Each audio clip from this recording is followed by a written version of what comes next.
next speaker, Noel Descalzi.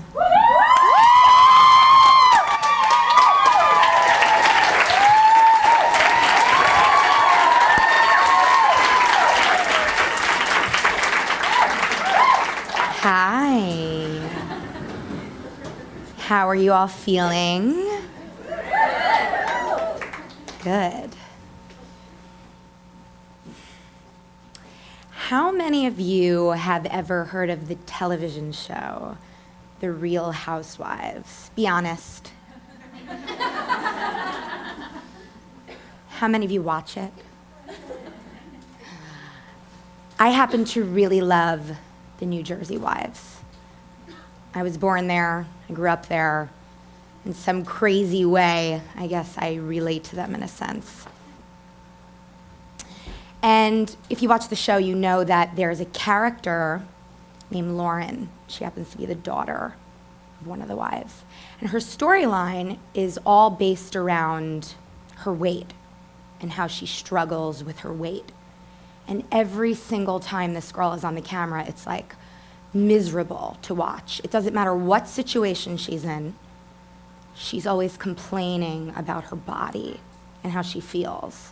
And that she has these two older brothers that are handsome and they don't have this problem, and wah, wah, wah. She cries and whines about her weight. It drives me crazy.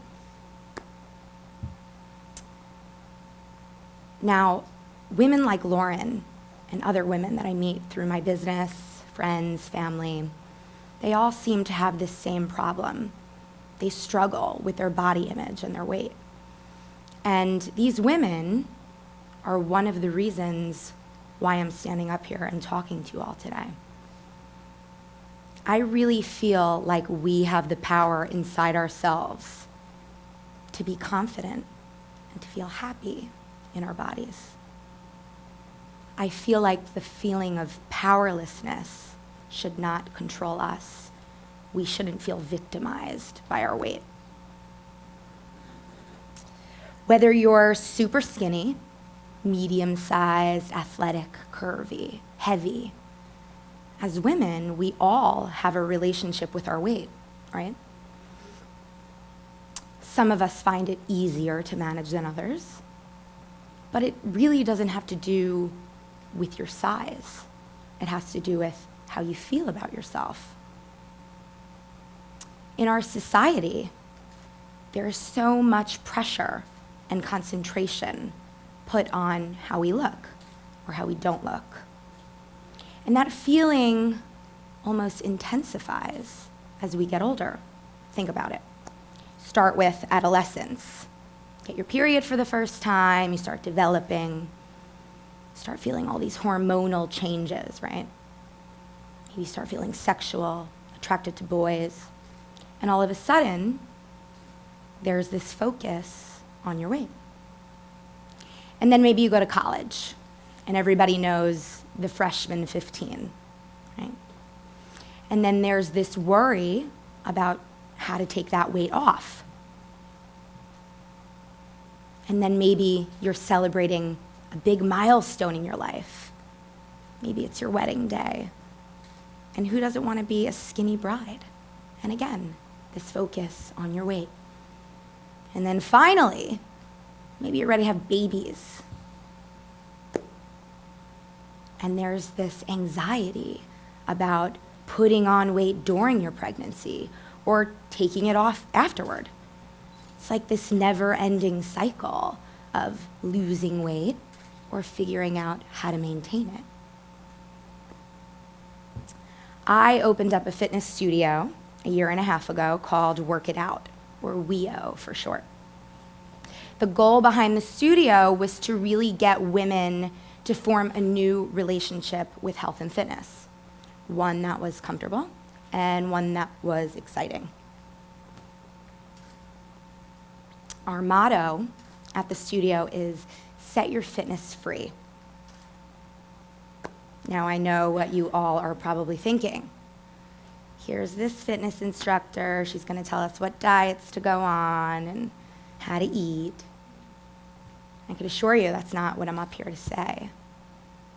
I'm here to help you find what you need to feel confident and happy and strong in your bodies, and what those things are to get you there. I did gymnastics my whole life, 16 years, very, very dedicated. I was dedicated, my family was dedicated to the sport, and it was just a way of life for me.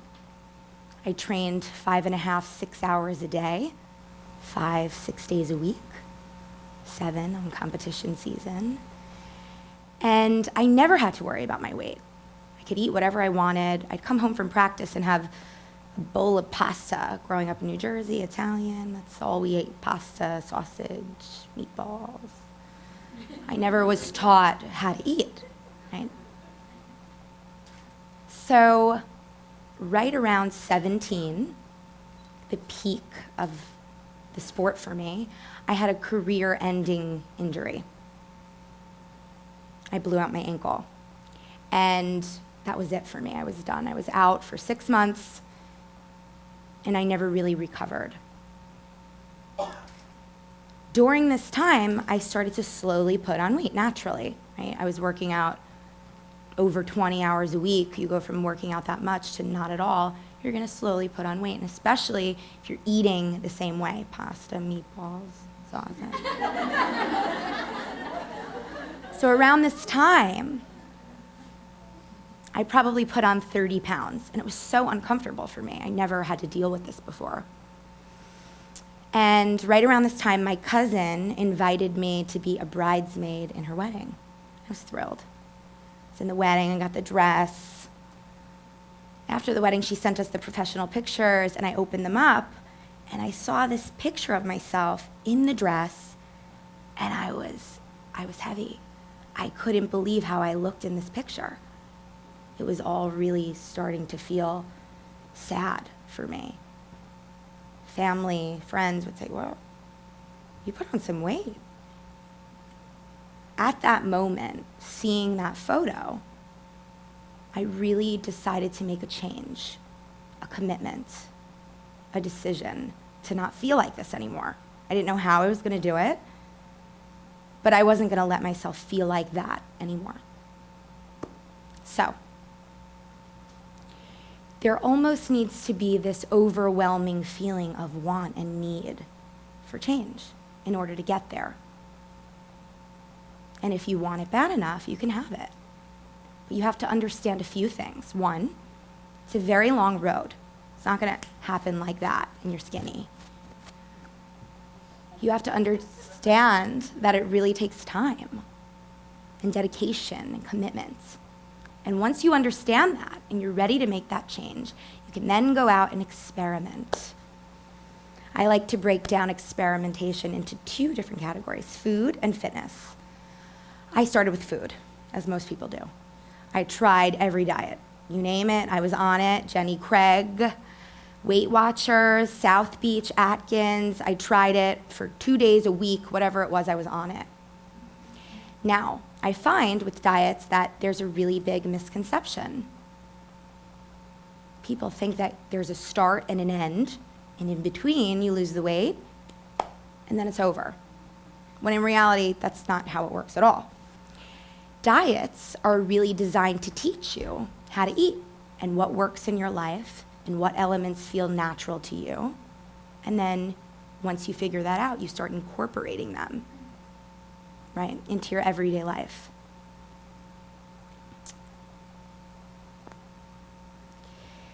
Then you start experimenting with different things. Fitness. I meet so many women in my business that say, I hate to work out, I hate to go to the gym. I say, why? What have you tried? I don't know, the elliptical, the treadmill. I say, what is your fitness personality?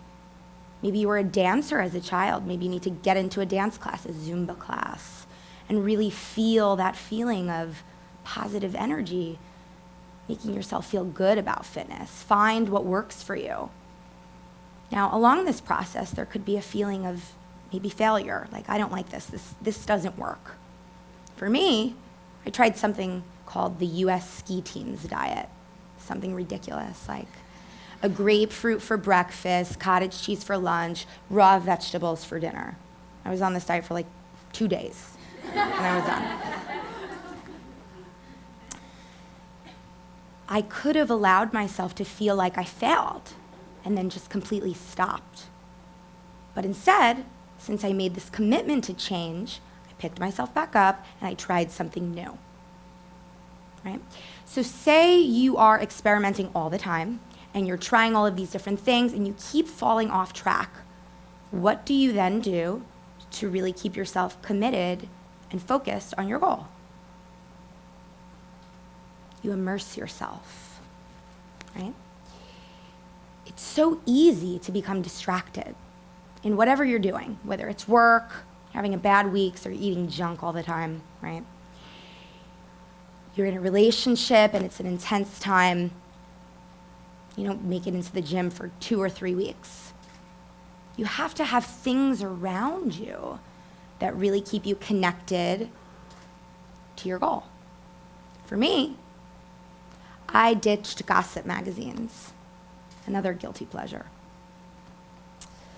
Instead of picking up Us Weekly and Star magazine and comparing myself to every single celebrity, I started picking up health magazines, women's health, self, fitness. And I started reading these articles about women that were trying to really find themselves and lose weight, trying to look at healthy recipes and pull them out and make them for dinner. That's how I stayed connected to my goal. A friend of mine, her mother's in her 50s, and she picked up yoga 5 years ago. And she really started getting into it, and she was at a point in her life where she was ready to travel, and her husband didn't really want to have anything to do with it. So she started seeing these advertisements around her yoga studio for these European retreats. Go and eat healthy and do yoga for 7 days, come back and feel refreshed and rejuvenated. So she'd go on these retreats, and she'd come back and feel wonderful, and she made new friends and just really stayed connected to her passion, her goal, yoga. One of the main reasons why I opened my studio was so that women could feel a sense of community with fitness and working out. Rather than going to get a drink after work with your colleagues, maybe you go and take a fun fitness class and stay connected to your goal. So after all of this decision-making, commitment, experimentation, immersion, what is that really leading you to? It's leading you to your one moment of discovery, where everything really just starts to make sense for you, your aha moment. Mine happened to be another Real Housewives story. Bethany Frankel, I love her. She wrote a book called Naturally Thin, and when it first came out, I picked it up, and I read the whole thing, and I really connected with this book. It really resonated for me. And there was this saying in the book, one of her main teachings, your diet is your bank account. However much food you put into your body, make sure you're doing enough exercise, vice versa. If you have a bad day one day, make it up the next. That really made sense for me. And all of my dieting and experimenting, everything really started to make sense. And that's what you're looking for, your one moment of discovery. People say, know your body. Listen to your body. Know what it really needs. What does that really mean? What does that even mean? Well, if you go on this journey of discovery, you'll eventually figure it out, no matter how long it takes. So now I encourage you, if you struggle with your weight, your body image, your self-esteem, I encourage you to go on this journey and find it. Just don't stop searching until you do. Thank you.